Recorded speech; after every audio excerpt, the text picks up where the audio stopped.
Bienvenidos a Salud Conecta con el doctor José Carlos Marín Gabriel, especialista en aparato digestivo del Hospital 12 de Octubre de Madrid y director científico del Instituto Clínico del Aparato Digestivo, ICADIG. Hoy continuamos nuestro viaje endoscópico al interior del tubo digestivo, analizando el ilion y el yeyuno, las dos partes más enrevesadas del intestino delgado. Y también conoceremos a fondo el colon y el recto, es decir, todo el intestino grueso entrando desde el ano. Doctor Marín, ¿por qué se utiliza una cápsula endoscópica para diagnosticar lesiones en gran parte del intestino delgado? Pues lo cierto es que durante muchos años el intestino delgado era algo así como la última frontera. Si alguno es fan de Star Trek, sabrá de lo que estamos hablando. Y es que en endoscopia podíamos ver la parte alta del tubo digestivo hasta el duodeno, como ya hemos repasado, y podíamos ver el colon con una colonoscopia, que seguramente muchos de ustedes se habrán hecho. Pero ¿qué pasaba en todos esos metros que tenemos en el medio en el intestino delgado? Habría un montón de enfermedades que no seríamos capaces de diagnosticar si no tuviéramos, como tenemos a día de hoy, la cápsula endoscópica. Y la cápsula endoscópica, lo cierto es que no lleva mucho tiempo con nosotros. Fue idea de un ingeniero israelí allá por los años 80, al que se le ocurrió que quizá miniaturizar una cámara e intentar pasarla a lo largo del tubo digestivo sería una buena idea. Todo esto proviene de tecnología militar y lo cierto es que lo consiguieron a base de desarrollar nuevas cámaras mucho más pequeñas y sistemas de transmisión inalámbricos de la imagen. Se logró esas imágenes, esos vídeos del tubo digestivo del intestino delgado que tenemos ahora. La cápsula nos ha permitido diagnosticar lesiones tanto vasculares, fundamentales en el diagnóstico de la hemorragia digestiva oculta, como tumores del intestino delgado que antes no eran para nada accesibles, como enfermedades inflamatorias que eran de difícil acceso o cuyo diagnóstico era muy complejo, como en algunos casos de enfermedad de Crohn, cuando solo hay afectación del intestino delgado. ¿Y cómo funciona esta videocápsula? Muy sencillo, el paciente traga esa cámara que va en una pequeña cápsula y va transmitiendo imágenes a esas antenas de las que hablábamos hace un momento hacia un registrador. ¿Y cómo se mueve la cápsula a lo largo del intestino? Muy fácil, no lleva patitas ni nada de particular, simplemente es propulsada por el movimiento de tu propio tubo digestivo. Y así de sencillo podemos conseguir fotograma a fotograma, porque en el fondo la cápsula lo que va haciendo son fotos muy seguidas, una detrás de otra, montar un vídeo que al final un endoscopista va a poder revisar para poder diagnosticar sus problemas en el intestino delgado. Doctor, este vídeo es el resultado de la grabación de una cápsula endoscópica. ¿Qué estamos viendo? Aquí lo que estamos viendo es cómo es el intestino delgado de cada uno de nosotros por dentro en condiciones normales. Como ven, lo que se puede visualizar durante una cápsula son pliegues circulares que son muy normales, son completamente regulares, tienen una coloración rosada, anaranjada, que es lo que cabe esperar de nuestro tubo digestivo, y la persona que revisa la cápsula, el endoscopista especializado en revisar esas imágenes, tiene que estar muy seguro de que no ve ninguna otra cosa anómala. ¿Qué va a ir buscando ese endoscopista? Pues lo que hablábamos hace un momento, lesiones vasculares, tumores o cambios inflamatorios. Si no encuentra sobrelevaciones, masas ni nada llamativo en la imagen del vídeo de la cápsula, puede dar ese procedimiento como que ha sido una exploración rigurosamente normal. Pero doctor, ¿puede mostrar y explicar estas patologías? Pues una de las cosas que vamos buscando con más frecuencia es la causa de un sangrado digestivo oculto. ¿Qué es exactamente? Pues un paciente que muchas veces aparece con anemia, ha perdido hierro, le hacemos una gastroscopia, le hacemos una colonoscopia y no encontramos nada que lo justifique. Por tanto, vamos a ir a buscar en el siguiente tramo, en el intestino delgado, y para eso utilizamos la cápsula endoscópica. No es raro que veamos telangiectasias. Son dilataciones vasculares planas que, pues en pacientes con mayor edad o que están anticoagulados, pueden producir esos sangrados ocultos. ¿Qué más cosas podemos ver en una cápsula así más llamativas? Pues lesiones inflamatorias, sobre todo, como decíamos hace un momento, en pacientes con enfermedad inflamatoria intestinal de tipo enfermedad de Crohn, que es la que puede afectar al intestino delgado. ¿Qué veremos en estos pacientes? Pequeñas llagas, aftas, úlceras, quizá alguna estenosis, porque cuando esas úlceras se van cicatrizando pueden llegar a producir estenosis. La cápsula en este tipo de pacientes es muy importante que previo a realizarla se haga una prueba con otra cápsula un poco especial que no va a llevar captura de imágenes ni nada similar, sino que es solamente para probar que el diámetro de una cápsula normal pasaría por ese tubo digestivo. Como digo, en los pacientes con enfermedad de Crohn se han desarrollado inflamación muy intensa y se ha producido una estenosis, hay peligro de quedar la cápsula que lleva las imágenes de forma directa se pueda quedar atascada en alguna de esas estenosis. Eso puede ser un problema muy grave para el paciente hasta el punto de necesitar una cirugía. ¿Qué hacemos en los pacientes en los que sospechamos este tipo de estrecheces? Las estenosis eran estrecheces, si lo recuerdan. Pues se da esa cápsula de prueba, que es del mismo tamaño que la cápsula, pero es una sustancia inerte, de manera que si se queda atrapada en alguna obstrucción, acaba por deformarse y consigue pasar, cosa que la cápsula normal obviamente no haría. Con lo cual es un tema muy importante para la seguridad de los pacientes con uso crónico de antiinflamatorios que podamos sospechar que puedan tener esas estenosis o con enfermedad de Crohn, hacerse esa cápsula patency, que es como se llama, de prueba antes de que se les dé la cápsula normal para evitar complicaciones. También podemos ver pólipos en el ilion y el yeyuno. Pues efectivamente podemos ver pólipos en esas zonas. ¿En qué paciente realizamos en ocasiones una cápsula de intestino delgado buscando pólipos? Pues recordarán probablemente que en vídeos anteriores hablamos de aquellos pacientes que tienen una poliposis adenomatosa familiar. Estos pacientes tienen frecuentemente adenomas, pólipos adenomatosos, en el intestino delgado. Y también tienen pólipos de glándulas fúngicas, que ya cuando pasamos la cápsula se pueden ver esos pólipos en la mucosa del estómago antes de que la cápsula progrese hacia el intestino delgado. Los veremos también, esos pólipos, en el duodeno y en el yeyuno e incluso el ilion. Otros tipos de tumores relevantes que antes de tener cápsula eran muy difíciles de diagnosticar, salvo por pruebas de imágenes como escáneres y que fueran lo suficientemente grandes como para que viera el escáner, los tumores que llamamos GIST. Son unos tumores peculiares, las siglas GIST significa tumores del estroma gastrointestinal. Y son tumores que, si son de un suficiente tamaño, hay que extirpar. Por ejemplo, aquí estamos viendo una imagen de cápsula donde se ve una masa importante que protruye en la luz del intestino delgado que incluso se pueden ulcerar. También podemos encontrar lesiones asociadas a enfermedad inflamatoria intestinal. De nuevo, la enfermedad de Crohn, la colitis ulcerosa, no debería tener, no tiene para nada lesiones en el intestino delgado. En la enfermedad de Crohn podemos ver todo el espectro de cambios inflamatorios que se asocian con esta patología.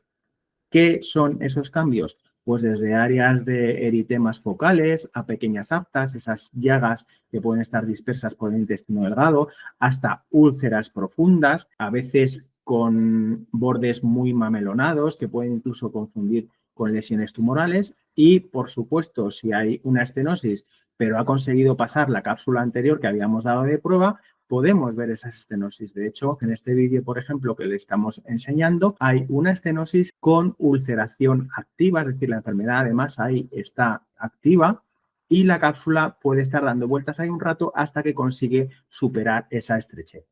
Realmente impresionante, doctor, lo que nos lleva al tratamiento. Por ejemplo, ¿cómo se curan las telangiectasias? Pues claro, la cápsula tiene una limitación y es que solo permite mandar un vídeo. No le salen todavía ninguna pata ni ningún adminículo especial para poder hacer ningún tratamiento con la cápsula. ¿Cómo llegamos ahí? Pues con un endoscopio especial que se llama enteroscopio. En realidad es un endoscopio para el intestino delgado. Es más largo que un gastroscopio habitual y muchas veces se utiliza con unos balones en la punta para poder progresar mucho a lo largo del tubo digestivo. Bueno, pues a través de ese enteroscopio se puede tratar prácticamente cualquier cosa como la trataríamos en el estómago o en el duodeno. Si estamos hablando de una telangiectasia, de una lesión vascular, la fulguramos con una sonda de argón. No sé si lo recordarán, pero es como una quemadura que hacemos con un gas pasando una chispa a través del sistema. También podemos quitar pólipos o hacer cualquier otra medida terapéutica, maniobra terapéutica que hacemos habitualmente en cualquier otra parte del tubo digestivo. Cuando tenemos telangiectasias que no responden a esos tratamientos o son múltiples y, claro, no podemos estar quemando todo el tubo digestivo, a veces los pacientes necesitamos hacerles transfusiones con cierta frecuencia o utilizar algún otro método como algunos fármacos, como los análogos de la somatostatina, o en casos muy excepcionales, si los sangrados son muy frecuentes y muy poco manejables con tratamientos médicos habituales, el paciente puede necesitar una cirugía, pero esto se reserva para casos muy refractarios a cualquier otro tratamiento. Doctor José Carlos Marín, viajemos ahora hacia el colon o intestino grueso. ¿Por dónde entramos? Bueno, en una colonoscopia empezamos por el principio, por el orificio del ano. Y de ahí el endoscopista va progresando, a veces insuflando aire, a veces sacando todo el aire y metiendo agua, hasta el final del todo, hasta el ciego. Como pasa en otros tramos, como pasa en la parte alta del tubo digestivo, de entrada del endoscopista de lo que se preocupa es de llegar hasta lo que denominamos el final, el ciego. De ahí hacia atrás va insuflando y va viendo lo que hay en la mucosa. Pero como digo, de entrada lo fundamental es llegar al final, al ciego. Aún así, doctor, lo primero que se puede observar en la zona anal son las hemorroides.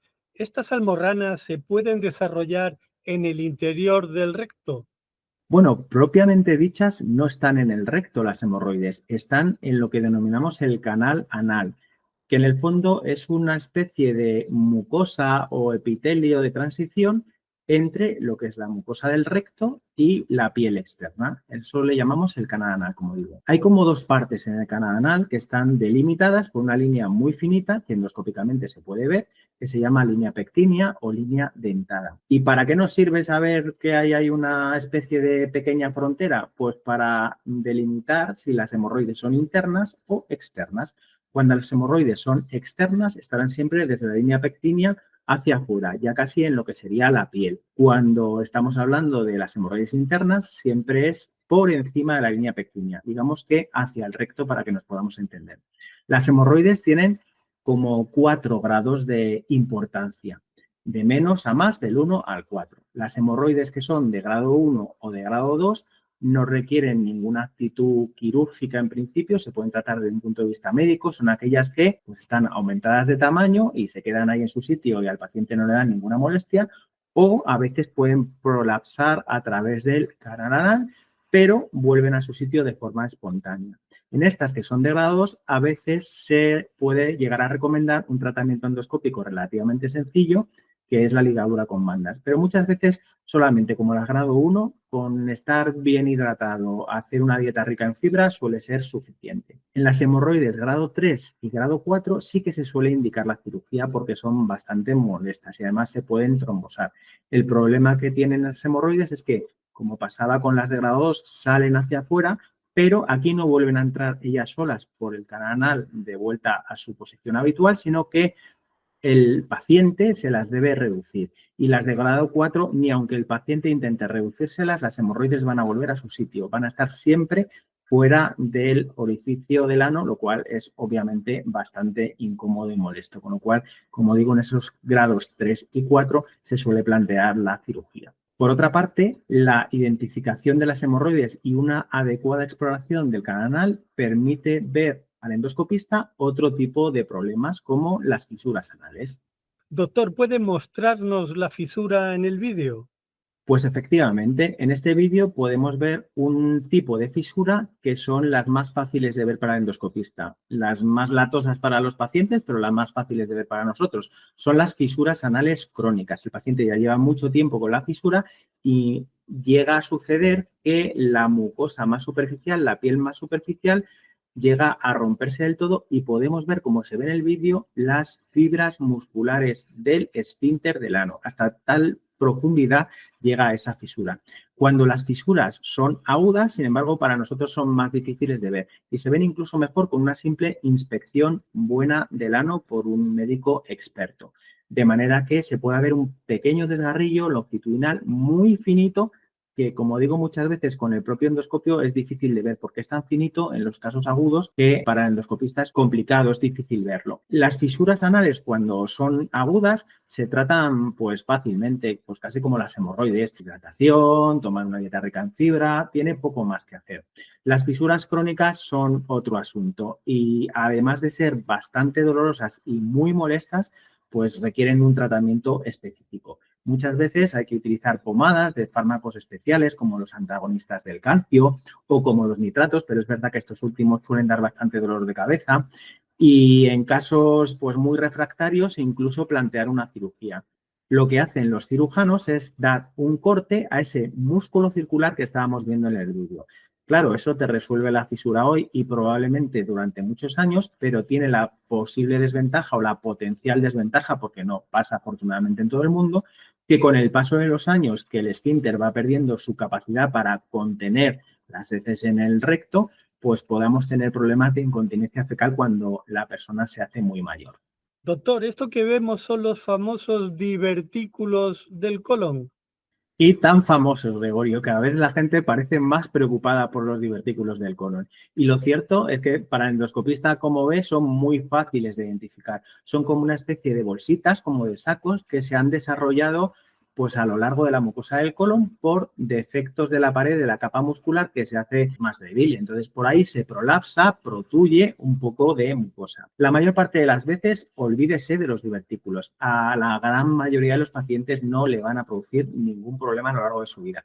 Pero es verdad que se pueden complicar, pues como casi todo lo que hacemos y lo que vemos en medicina. ¿Qué complicaciones pueden dar? Diverticulitis. Itis, inflamación. Inflamación de los divertículos. ¿A qué lleva la diverticulitis? Pues afortunadamente la mayor parte de las veces a poca cosa. La gran mayoría de las diverticulitis son leves. Antes las tratábamos y de unos años para acá, le diría que alrededor de los últimos 5 años o quizá puede que más, las diverticulitis leves ya ni se tratan. Prácticamente se deja a evolucionar y se resuelven de manera espontánea. Pero es verdad que un pequeño porcentaje de pacientes puede tener problemas con esas inflamaciones y pueden ser muy intensas, hasta tal punto que pueda requerir ingreso hospitalario, tratamiento antibiótico intravenoso, porque el paciente va a tener mucho dolor, puede tener fiebre y el dolor característicamente suele estar localizado en el lado izquierdo, que es la zona más frecuente donde hay divertículos. Si ya se complica mucho esas microperforaciones que genera la diverticulitis, pues puede llegar a provocar una perforación más importante e incluso a una colección de pus en la pared del colon, incluso con fístulas hacia otros órganos, como por ejemplo la vejiga, pero ya estamos hablando de casos muy extremos que para nada son los habituales. La otra complicación de los divertículos, pues en gente muy añosa, en pacientes muy mayores, puede dar lugar a sangrados. Es muy raro que los divertículos en gente joven sangren. Los sangrados, la mayor parte de las veces por divertículos, son también autolimitados y muchas veces el paciente acude al hospital, hay que atenderle, ver que no le ha bajado hemoglobina, que no está anémico, que no tiene ninguna repercusión y si eso es así, muchas veces solamente con vigilancia y sin hacer nada se suele resolver. Volvemos a lo mismo. Puede haber casos en los que ese sangrado sea mucho más grave, entonces sí participa el endoscopista. Tenemos que hacer una colonoscopia urgente para identificar cuál de los divertículos ha sido la causa del sangrado, cosa que para nada es sencilla. Se puede imaginar con un colon lleno de divertículos, adivina cuál es el que ha podido sangrar, pero en ocasiones sí que lo podemos identificar si tenemos mucha paciencia y podemos realizar técnicas de hemostasia para poder parar el sangrado desde el punto de vista endoscópico, que hay varias, desde la inyección de sustancias que pueden detener el sangrado, hasta colocar una banda en el propio divertículo que también lo detenga. En fin, que tenemos varias opciones y en general bastante efectivas. ¿Y qué son estas lesiones rojizas en la mucosa del colon? Pues vimos también alguna de pasada en el intestino delgado. Son, de nuevo, telangiectasias o angiodisplasias, que básicamente es lo mismo. Son lesiones planas, muy rojizas, que son en el fondo malformaciones vasculares. Muchas veces no dan ningún problema, pero en pacientes, de nuevo, mayores o que tienen alguna enfermedad de base importante, muy típico la estenosis aórtica y que estén localizadas en esos pacientes en el ciego, en pacientes con una insuficiencia renal crónica, en pacientes anticoagulados, pues esas telangiectasias pueden sangrar y requiere una técnica endoscópica para parar el sangrado A veces no cuando está activo, sino cuando las encontramos en una colonoscopia realizada dentro de ese estudio de los sangrados que tiene el paciente. ¿Y cómo hacemos ese tratamiento? De nuevo, esa maravilla tecnológica que es la coagulación por plasma de argón.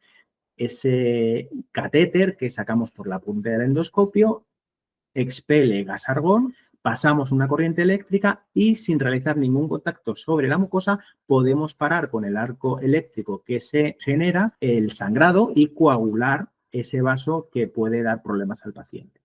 Doctor, ¿cómo se diagnostica y trata una estenosis colónica? Hay básicamente dos cosas. La sospecha clínica, que el paciente te venga contando que tiene problemas para ir al baño, que se ha vuelto más estreñido, que tenga dolor abdominal, que tenga distensión abdominal. Eso nos va a hacer sospechar que puede haber una estrechez. Y lo segundo, debe haber alguna enfermedad de base que sospechemos que haya podido producir esa estenosis. ¿Cuáles son? Pues a veces simplemente que el paciente haya sido operado quirúrgicamente y en la zona del empalme entre dos partes del intestino se haya podido producir esa estrechez. La otra opción más frecuente, los pacientes que hablábamos antes con enfermedad inflamatoria intestinal. Ahora, como estamos en el colon, podemos hablar tanto que puede suceder como en la enfermedad de Crohn como en la colitis ulcerosa, aunque bien es cierto que suelen ser más frecuentes en pacientes con enfermedad de Crohn. ¿Cómo resolvemos esas estenosis, esas estrecheces? Pues con balones endoscópicos, los pasamos a través del canal de trabajo del endoscopio, los hinchamos lentamente y conseguimos que esa luz del intestino que estaba estrechita se pueda hacer más grande con la dilatación que provoca el balón. Muchas veces no es posible resolverlo en un único procedimiento y requiere el paciente varias dilataciones y otras veces se vuelven tan refractarias que dilatarlo con un balón no es suficiente y hay que pasar al siguiente paso, que suele ser colocar una prótesis endoscópica, una malla, un muelle, como suele llamar la gente habitualmente, que pasamos de nuevo a través del canal de trabajo del endoscopio, lo libramos, se expande y permite durante unas cuantas semanas mantener un diámetro aceptable y cuando lo retiramos ese diámetro se mantiene y podemos ya dejar al paciente sin la prótesis con un calibre de su intestino más o menos normal que le permite hacer una vida normal.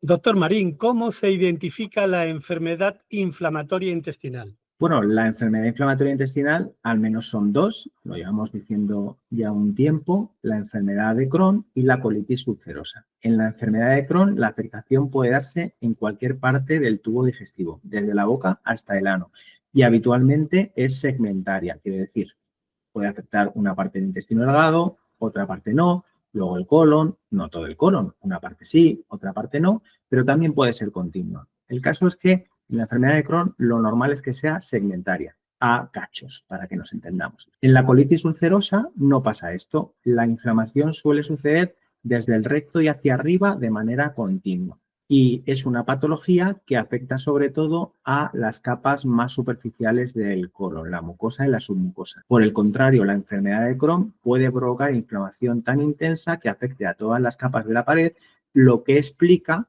que sea más frecuente que desarrolle complicaciones el paciente con enfermedad de Crohn con más frecuencia que el paciente con colitis ulcerosa. ¿Qué tipo de complicaciones?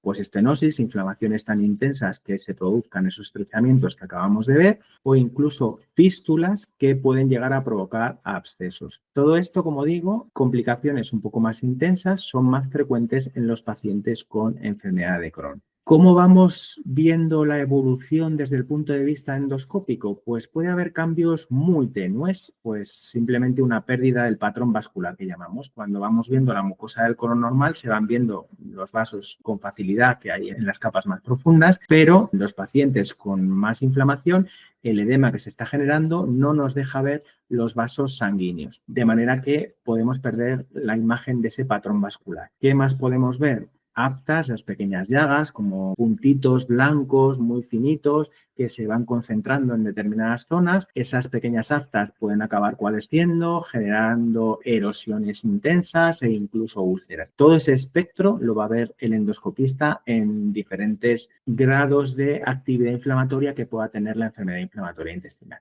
En algunos pacientes, incluso esa actividad inflamatoria produce ciertas zonas de regeneración de la mucosa formando lo que llamamos pseudopólipos. ¿Los pseudopólipos son esos bultos pequeñitos y repetidos? Efectivamente, en esa zona del colon vemos una amalgama de lesiones que protruyen en la luz como pequeños dedos que van saliendo de la mucosa, que son esos pseudopólipos.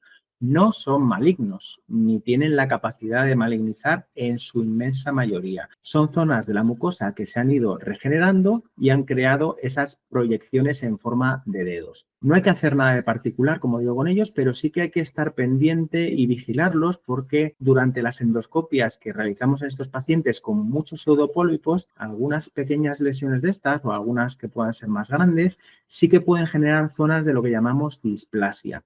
Y esa displasia sí que puede generar cáncer. Con lo cual sí que es relevante que cuando el endoscopista ve en un pseudopólipo algo raro, mucha inflamación o zonas deprimidas o un cambio del patrón de las glándulas que le llame la atención, eso sí que hay que biopsiarlo de forma dirigida porque es probable que ese pseudopólipo no sea tan falso pólipo y que pueda tener algo más importante.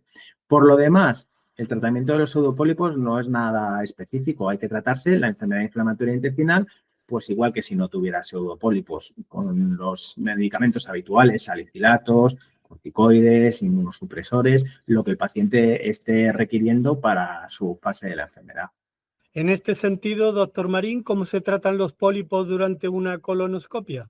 Bueno, lo primero, y de esto también hemos hablado en otros vídeos, es un diagnóstico óptico adecuado. ¿Cómo? Describiendo muy bien qué forma tiene el pólipo, si es plano, si es deprimido. Ya saben que los pólipos deprimidos tienen más riesgo de tener áreas de malignización y también su tamaño. No es lo mismo una lesión pequeñita que una lesión mucho más grande. Y también tenemos que fijarnos pues, en zonas especiales del pólipo, zonas que tengan ulceraciones, etcétera, lo que llamamos áreas demarcadas y cosas similares. Esos pólipos siempre nos tienen que dar una idea de que puede haber zonas de malignización.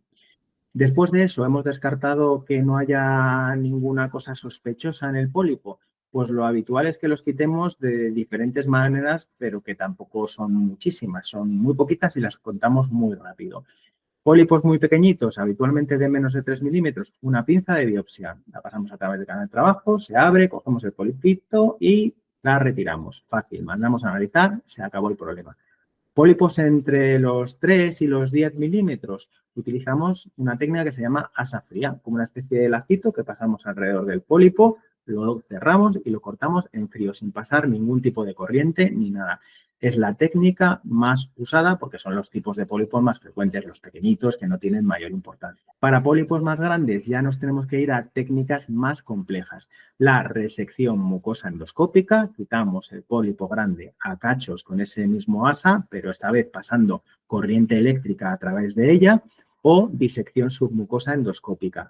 La técnica en la que utilizamos un bisturí muy finito para hacer como una microcirugía por debajo de la lesión y poderla sacar en un único fragmento. Todas estas técnicas son las que utilizamos para los diferentes tipos de pólipos.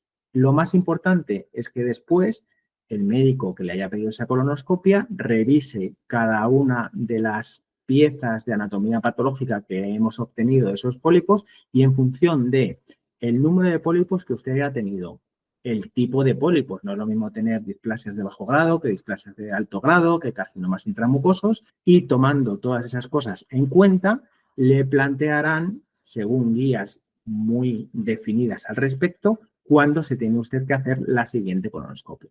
Por tanto, doctor Marín, ¿qué papel juega la colonoscopia en el diagnóstico del cáncer colorectal? La colonoscopia es la prueba de oro, el gold estándar para diagnosticar cáncer de colon, porque nos permite ver el cáncer de colon en cualquiera de sus fases. Desde lesiones muy pequeñas, como la que estamos viendo en este vídeo, una lesión que podría ser un pólipo muy pequeñito, no debe tener casi ni el centímetro, y sin embargo ya ha generado áreas donde las glándulas son muy regulares, son muy feas y claramente se trata ya de un cáncer, aunque sea muy pequeño. Con este tipo de cánceres pequeños, en función de las características del paciente, se puede plantear un tratamiento endoscópico con intención curativa, como una disección que estábamos hablando, o una resección transmural, que también se puede hacer, o tratamientos quirúrgicos. En el otro extremo, pues hay pacientes que tienen ya lesiones muy grandes, que están produciendo una masa, que están produciendo problemas incluso para que el paciente pueda ir al baño, que le producen distensión porque estrechan también la luz y podemos ver zonas donde ese tumor se ha ido ulcerando. El endoscopista puede, durante la colonoscopia, tomar biopsias y en casos muy extremos donde el paciente incluso se ha llegado a obstruir y acude a urgencias porque pues, ha tenido una obstrucción intestinal por ese cáncer de colon, antes de la cirugía pues se puede plantear colocar una prótesis por vía endoscópica para aliviar esa estrechez y que luego el cirujano pueda realizar esa cirugía con mucha más seguridad y menos complicaciones para los pacientes. Por último, doctor, tratamientos como la radioterapia aplicada a la próstata pueden provocar lesiones en el recto.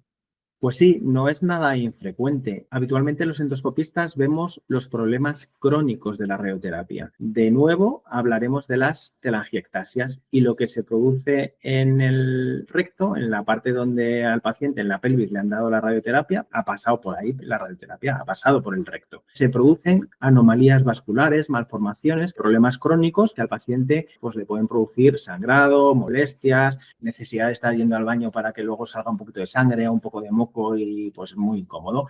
Entonces lo podemos tratar de nuevo como muchas lesiones vasculares de las que hemos visto a lo largo de este blog con coagulación por plasma de argón. Habitualmente los cambios agudos asociados a la radioterapia no los solemos ver los endoscopistas, los suelen tratar perfectamente los oncólogos radioterápicos porque están muy acostumbrados a ver problemas pues, de estos de diarrea, problemas para defecar y el paciente habitualmente con los tratamientos que le suele poner el oncólogo van bien y no suele haber problemas adicionales ni requiere una colonoscopia en esos momentos de problemas agudos asociados a proctitis por radioterapia. Doctor José Carlos Marín Gabriel, especialista en endoscopia del aparato digestivo. Hemos viajado por el interior del tubo digestivo, desde la boca hasta el ano, en 3 capítulos, donde hemos revisado su fisiología y las principales patologías o enfermedades. ¿Qué mensaje final envía a todas y todos los pacientes? Mensajes muy claros, muy escuetos. 1. No fume, no beba alcohol. A lo largo de su tubo digestivo, el tabaco y el alcohol son claros enemigos. Olvídelos, deje de fumar, deje de beber alcohol. 2. Lo contrario, haga una dieta sana, una dieta mediterránea rica en fibra. Eso le viene estupendo a su tubo digestivo. Tercer punto, haga ejercicio. Hay multitud de estudios científicos que demuestran que el ejercicio físico regular es excelente para su tubo digestivo. Y último mensaje, si tiene más de 50 años, por favor, tiene usted en su mano prevenir que pueda usted desarrollar un cáncer de colon. Apúntese al programa de prevención de su comunidad. Entre todos podemos ser capaces de reducir el número de casos de cáncer de colon y de mejorar el problema fundamental de estos pacientes, que es su supervivencia. Cada vez tenemos que conseguir menos muertes por cáncer de colon. Está en su mano. En el próximo videoblog hablaremos de las perforaciones gastrointestinales. Saludos. Como siempre, un placer estar con esta audiencia. Muchas gracias por acompañarnos en este viaje tan maravilloso.